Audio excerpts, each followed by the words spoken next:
नमस्कार. परखड मत मध्ये आपलं स्वागत. आज दिनांक 23 डिसेंबर 2020 आणि आज महाराष्ट्राच्या इतिहासामध्ये एक जो मुक्काम यायला पाहिजे होता याच्या आधी फार पूर्वी आणि जे स्वाभाविकरित्या व्हायला पाहिजे होतं, मराठा आरक्षणाला दिलेल्या स्थगितीनंतर कायद्याच्या प्रभावाने मराठा समाजाचा समावेश खुल्या प्रवर्गामध्ये झाला आरक्षणाच्या स्थगितीनंतर. आणि खुल्या प्रवर्गासाठी लागू असलेलं आर्थिकदृष्ट्या मागासवर्गीयांचं म्हणजे इकॉनॉमिकली वीकर सेक्शनचं ईडब्ल्यूएस रिझर्वेशन मराठा प्रवर्गासाठी खुलं झालं. ही परिस्थिती होती. दिनांक 9 सप्टेंबरच्या मराठा आरक्षणाच्या स्थगनादेशामुळे मराठा प्रवर्गाला खुल्या प्रवर्गातून आरक्षण घेण्याची मुभा एका अर्थाने कायद्याच्या तत्वांनी झाली होती. जी तरतूद ईडब्ल्यूएस साठी आहे ती अशी की इतर कुठल्याही सामाजिक आरक्षणामधून लाभान्वित झालेलं नसावं, असे जे विद्यार्थी आहेत, असे जे तरुण आहेत उमेदवार, त्यांना ईडब्ल्यूएसच्या आरक्षणाचा लाभ घेता येतो. हा 10% ईडब्ल्यूएस आरक्षणाचा जो लाभ आहे तो मराठा समाजातील विद्यार्थ्यांना, एसईबीसी प्रवर्गातील विद्यार्थ्यांना एसईबीसीचा अंमल स्थगित झाल्यामुळे दिनांक 9 सप्टेंबर रोजीच्या आदेशामुळे सुप्रीम कोर्टाच्या एसईबीसीच्या आरक्षणाचा अंमल स्थगित झाला. इथून पुढे सन 2021च्या शैक्षणिक वर्षामध्ये आणि पुढे येऊ घातलेल्या पदभरतीमध्ये कुठल्याही प्रकारे मराठा आरक्षणाचा अंमल करून नियुक्त्याही देऊ नयेत आणि प्रवेशही देऊ नयेत अशा आशयाचा आदेश सर्वोच्च न्यायालयाने पारित केल्यानंतर दिनांक 22 सप्टेंबर रोजी मंत्रिमंडळाच्या बैठकीत जे अनेक निर्णय घेण्यात आले त्याच्यातला सगळ्यात मोठा निर्णय होता की मराठा समाजातल्या विद्यार्थ्यांना, तरुणांना ईडब्ल्यूएस आरक्षणाचा लाभ देण्यात यावा. बाकी इतर तरतुदी होत्या, त्या तरतुदींविषयी सध्या बोलणं नाही. पण ईडब्ल्यूएसचा लाभ देऊन त्याच्यानंतर जे नॅचरल कॉन्सिक्वेन्सेस होते, त्याच्यानंतर ज्या गोष्टी पर्यायाने सगळ्या आल्या असत्या, त्याच्यामध्ये एक असं होतं की येऊ घातलेल्या परीक्षांमध्ये मराठा समाजातील विद्यार्थ्यांचा, पात्र विद्यार्थ्यांचा अंतर्भाव ईडब्ल्यूएस मधून त्यांना समाविष्ट करून घ्यायचं. अशी तरतूद जर केल्या गेली असती तर आज हा प्रसंग उद्भवला नसता. आज 3 महिने झालेले, 22 सप्टेंबर नंतर आज 23 डिसेंबर, म्हणजे एक्झॅक्ट 3 महिन्यांपेक्षा जास्ती थोडासा काळ लोटलेला आहे. आणि जो निर्णय मंत्रिमंडळाच्या बैठकीमध्ये, मुख्यमंत्र्यांच्या अध्यक्षतेखाली झालेल्या मंत्रिमंडळाच्या बैठकीमध्ये मराठा तरुण व विद्यार्थ्यांना दिलासा देण्यासाठी जे निर्णय घेतले मंत्रिमंडळाने, ते निर्णय पुढे 10 ऑक्टोबरच्या एका कागदोपत्री त्या निर्णयांपैकी इतर सर्व निर्णय अंमलात आणले गेले. म्हणजे ते जे शासन निर्णयामध्ये असतं की ही बाब विचाराधीन होती मंत्रिमंडळाच्या बैठकीनुसार आणि घेण्यात आलेल्या निर्णयानुसार ही बाब विचाराधीन होती किंवा या बाबी विचाराधीन होत्या, या सर्व बाबींमधला सगळ्यात महत्वाचा घटक म्हणजे मराठा समाजाचा अंतर्भाव ईडब्ल्यूएस रिझर्वेशन मध्ये करावा स्थगिती असेपर्यंत किंवा पुढच्या आदेशांपर्यंत. ही जी मंत्रिमंडळाच्या निर्णयातली ठळक बाब होती, तिला फाटा देऊन, तिला बगल देऊन इतर सर्व तरतुदी केल्या गेल्या. आणि ह्याचं एकमेव कारण असं होतं की मराठा समाजाच्या काही आंदोलक, जे मराठा आरक्षणाचे जे आंदोलक आहेत काही, किंवा मराठा आरक्षणाची आग्रही भूमिका मांडणारे काही जे नेते आहेत, ह्या नेत्यांनी एक प्रवाद असा पसरवला की ईडब्ल्यूएसचा लाभ घेतल्यामुळे, आता ईडब्ल्यूएसचा लाभ घेतल्यामुळे पुढे येऊ घातलेल्या अंतिम सुनावणीमध्ये त्याचा प्रभाव होईल, सर्वोच्च न्यायालयामध्ये एसईबीसी टिकवणं अवघड जाईल, असा एक चुकीचा समज, हा गैरसमज आहे. ईडब्ल्यूएसने लाभान्वित होणं हे तात्पुरतं आहे. हायकोर्टाने हे स्पष्ट केलंय की ज्यांना ईडब्ल्यूएसचा लाभ घ्यायचा आहे त्यांना ईडब्ल्यूएसचा लाभ घेऊ द्या, त्यांना पुढे एसईबीसीचा लाभ नाही घेता येणार. आणि तीच तरतूद करून आज शासन निर्णय काढलाय सरकारने. आज दिनांक 23 डिसेंबर 2020च्या शासन निर्णयानुसार ज्या विद्यार्थ्यांना आपापल्या सोयीनुसार आपापल्या मर्जीनुसार ज्यांना ईडब्ल्यूएस आरक्षणाचा लाभ घ्यायचा आहे त्यांना पुढे एसीबीसी आरक्षण मागता येणार नाही, अशी तरतूद करून आज शासन निर्णय दिलाय की पात्र विद्यार्थ्यांना ईडब्ल्यूएस सवलतीचा लाभ मिळावा. तर हे पात्रतेची अशी भानगड आहे की एसीबीसी प्रवर्गाला जे त्यांनी निकष लावलेले आहेत, आर्थिक निकष जे आहेत ते आर्थिक निकष नॉन क्रीमी लेअरचे, जे इतर मागासवर्गीयांना सुद्धा नॉन क्रीमी लेअरचे निकष आहेत. The non creamy layer criteria applied to other backward classes are also applicable to SCBC. आणि त्याच्यामध्ये उत्पन्नाची मर्यादा ईडब्ल्यूएस मध्ये आणि नॉन क्रीमी लेअर ओबीसी आणि मराठा प्रवर्गाच्या नॉन क्रीमी लेअर साठी जे आर्थिक निकष आहेत की 8 लाखांपेक्षा जास्ती उत्पन्न नसावं, ही दोन्ही मध्ये समान आहे आर्थिक निकष. फक्त ईडब्ल्यूएस साठी सर्व स्रोतातून मिळणारं उत्पन्न, वार्षिक उत्पन्न त्या कुटुंबाचं रुपये 8 लाखांपेक्षा जास्ती नसावं.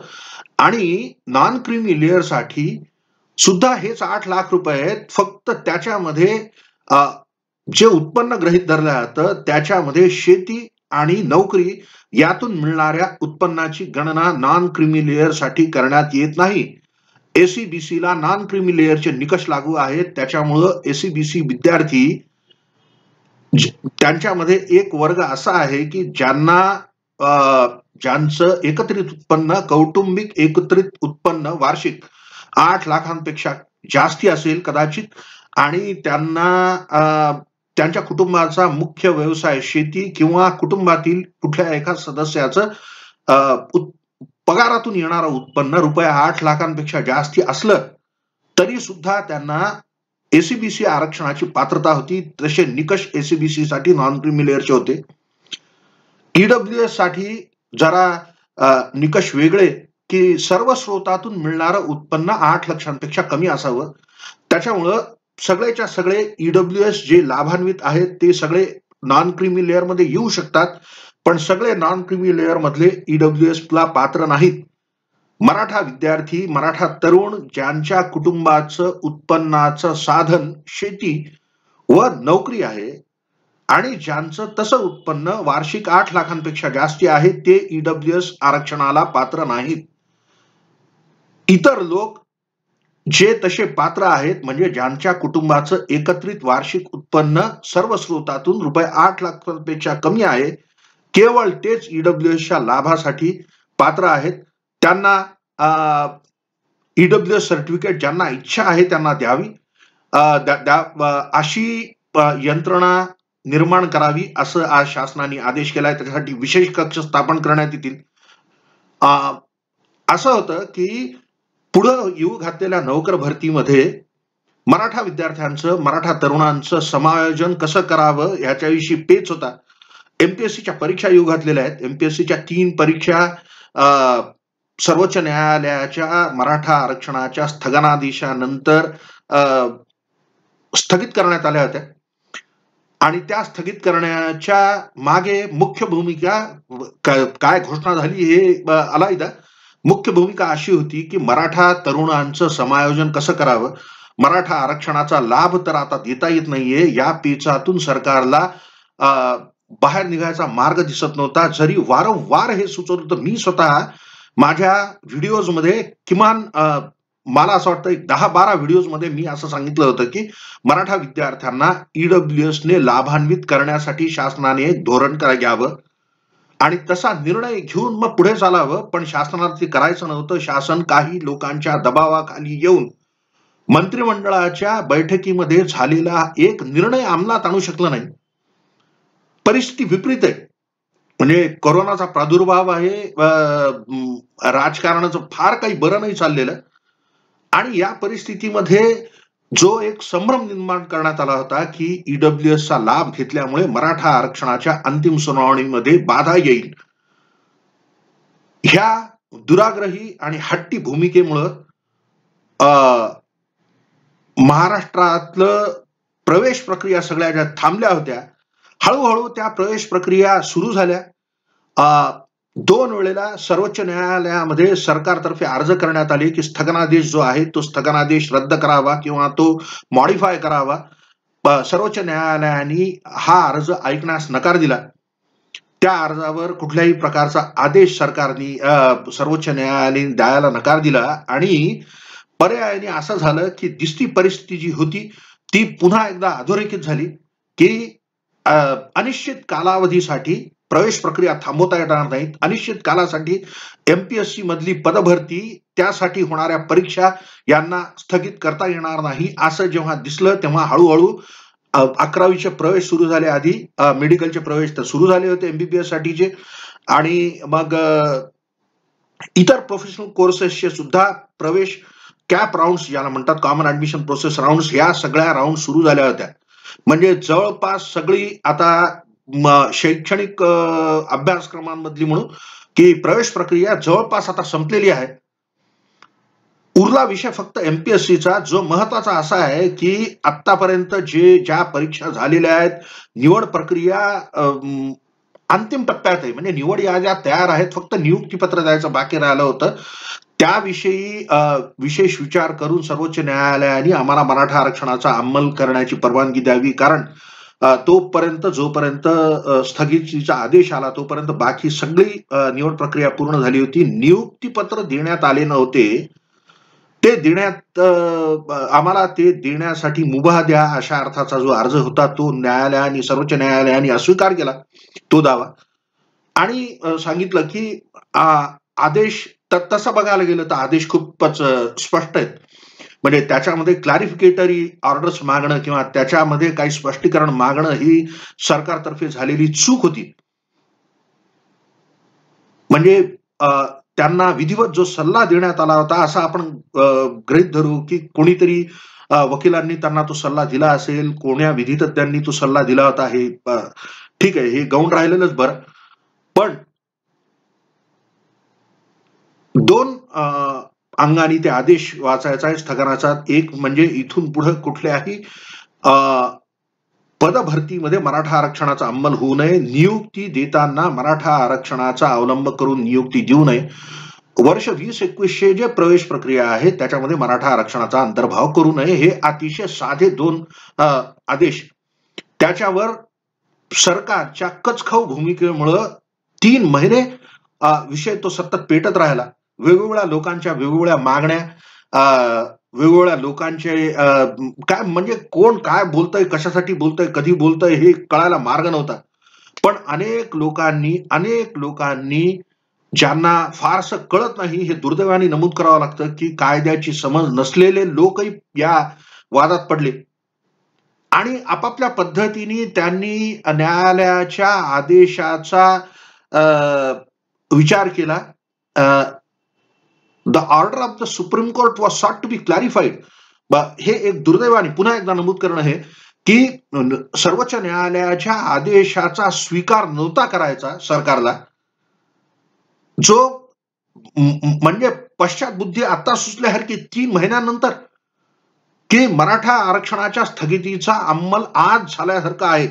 सरकारच्या तर्फे मराठा आरक्षणाच्या आदेशाचा स्वीकार, पूर्ण स्वीकार हा आज झाला आणि त्या दृष्टीने हे नमूद करा असं वाटतं की आज खूप ऐतिहासिक दिवस की इतकी मोठी जी घटना आहे मराठा आरक्षणाला दिलेली सर्वोच्च न्यायालयाने दिलेली स्थगिती ही कायद्याच्या दृष्टीने एक फार मोठी घटना आहे.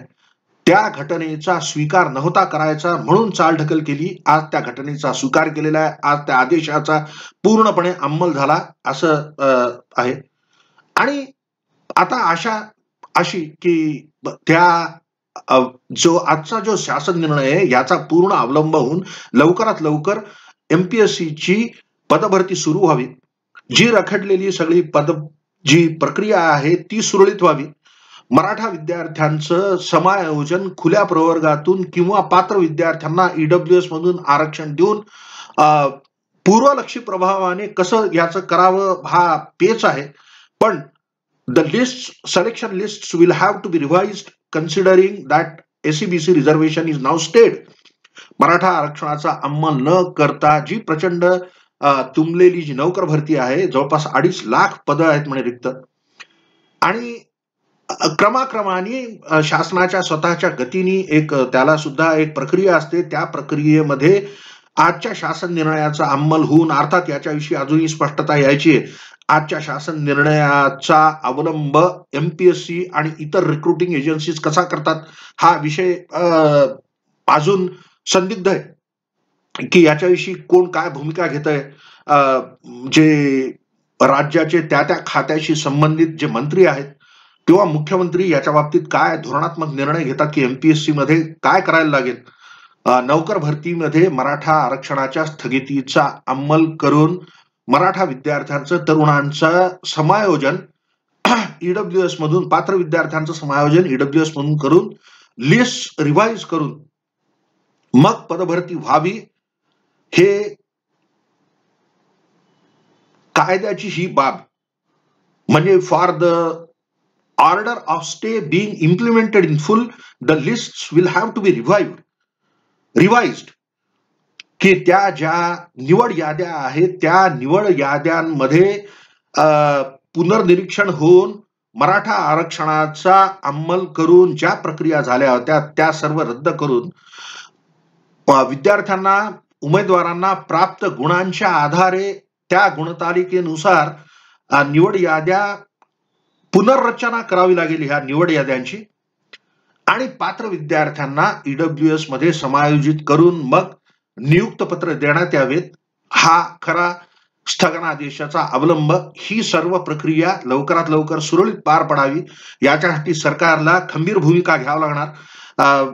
या व्हिडिओद्वारे मी सरकारचं अभिनंदन करतो की जे आवश्यक होतं ते एक पाऊल आजचं शासन निर्णय काढून निर्गमित करून शासनाने ते पाऊल उचललेलं आहे.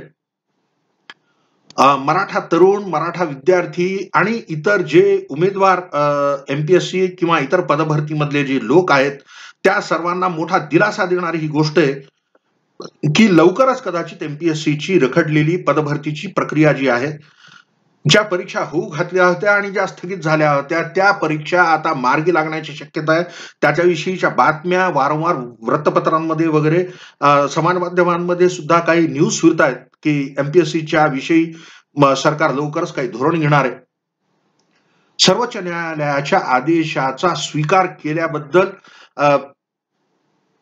सर्व जे घटक आहेत संबंधित म्हणजे आरक्षित वर्ग अनारक्षित वर्ग ह्याने प्रभावित झालेले विशेषतः ह्याने प्रभावित झालेले मराठा तरुण उमेदवार आणि पालक या सर्वांचं आणि महाराष्ट्रातल्या तमाम जनतेचं मी अभिनंदन करतो. हा आज खरंच आनंदाचा दिवस आहे. कोण काय संभावना करील याचा नेम नाही.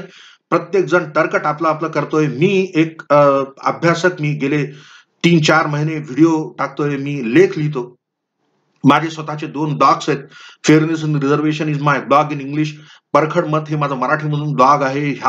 या युट्यूब चॅनलद्वारे मी आरक्षणावर वेळोवेळी भाष्य केलेले मराठा आरक्षणाच्या एकंदरीत ज्या घडामोडी होत चाललेल्या आहेत या सर्वांवर माझं भाष्य गेले 3 महिन्यांपासून किंवा त्याच्यापेक्षा जास्त मी सातत्याने एक लावून धरलं होतं की ईडब्ल्यूएसचा लाभ आता खुल्या प्रवर्गात आलेल्या मराठा समाजातील तरुण व विद्यार्थ्यांना द्यावा.